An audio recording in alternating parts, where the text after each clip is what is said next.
headed for years by the late Jerry Garcia. A reshuffled version of the group, complete with some familiar faces, is the subject of our summer song. Anthony Mason has been watching the new Dead come to life. As the Deadheads lined up outside San Francisco's last month, Dead and Company warmed up for the first gig of their summer tour.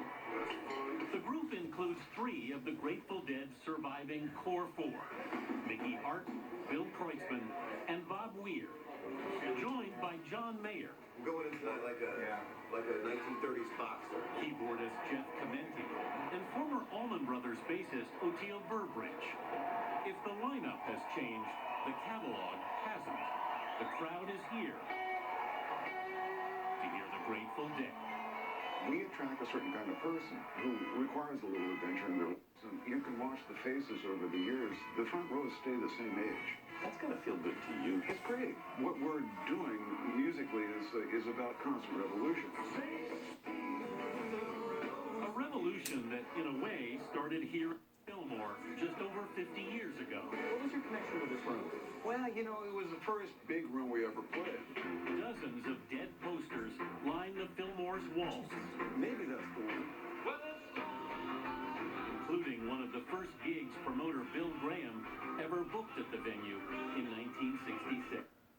We had just changed our name from the Warlocks to the Grateful Dead because somebody had copyrighted the name Warlocks. He wouldn't print Grateful Dead. Why? You came around eventually. How does it feel now compared to then? Kind of like home. Does it? Yeah. The Dead are icons here. A giant photo of the late Jerry Garcia, who died in 1995, hangs in the stairwell. They made this look like church almost. He'd hate that. Would he? Oh, yeah. What was the connection you two guys had? We kept each other. Secret sauce. Whether it be intellectually, musically, or just, you know, backstage. That's got to be pretty special. It was. Well, you know, it was all I knew for 30 years. Weir joined the band when he was just 16. Drummer Bill Kreutzmann was 18. Garcia called me up and said, "You want to be in a band?" I said, "Yeah, sure." Kreutzmann then brought in another drummer, Mickey Hart.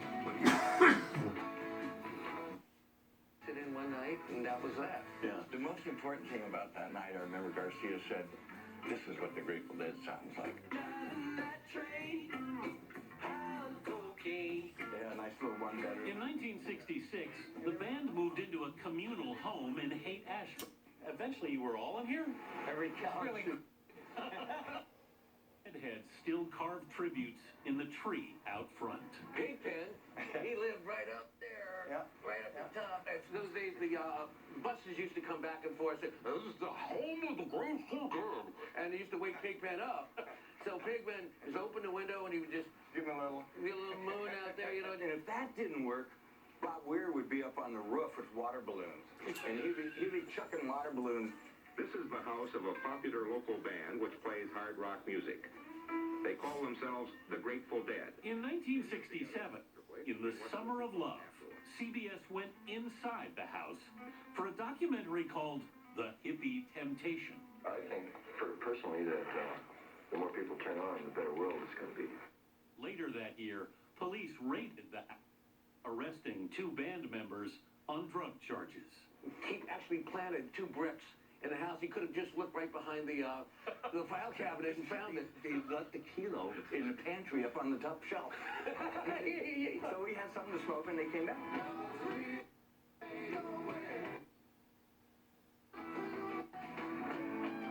Last summer, on the Dead's 50th anniversary, living members played their Fare Thee Well tour.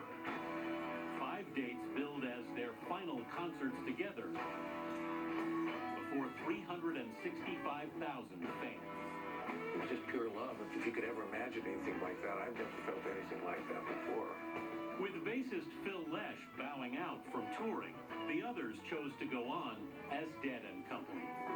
How do you view this after that? Well, this is a different venture. Christ, I'm nowhere near done. There were some folks who were, Chicago shows, I was going to go work on my golf game or something. And, But you can't do that. you know, I'm saving that for my golden years. Dead and Company came together last fall, and the younger members are still learning to keep up with the Dead's deep jams.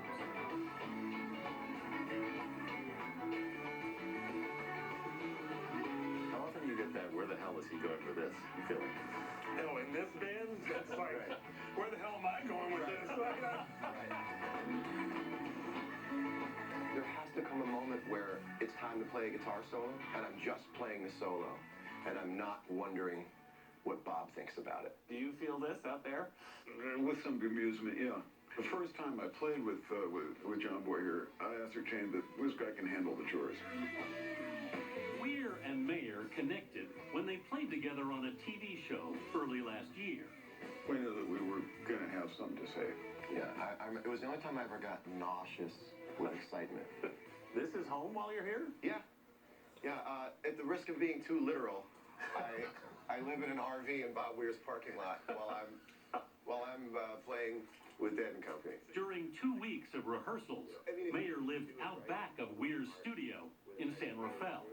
My front door of my house, and that's work. And I defy anybody to show me a better commute than that. The 38-year-old singer has put his solo career on hold for the summer tour.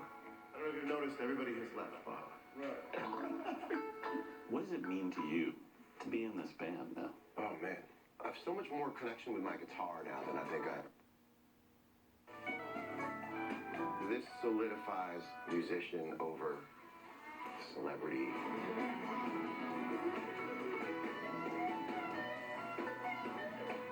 It roots me in the thing I love the most. The reason I wanted to be in this band was to be able to interact with it live. It would be what I imagine an actor saying, I really want to be in a scene with Pacino. You're Pacino, Bob, did you know that? You're talking to me?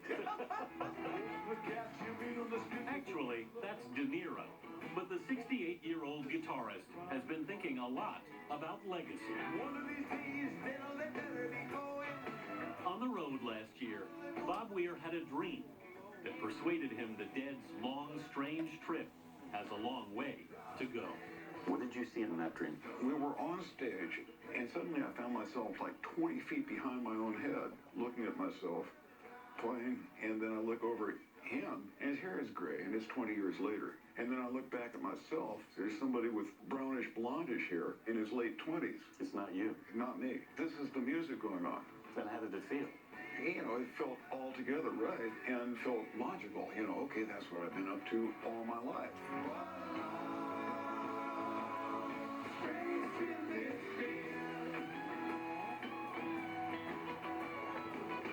If everyone can please take out their headshots and resume.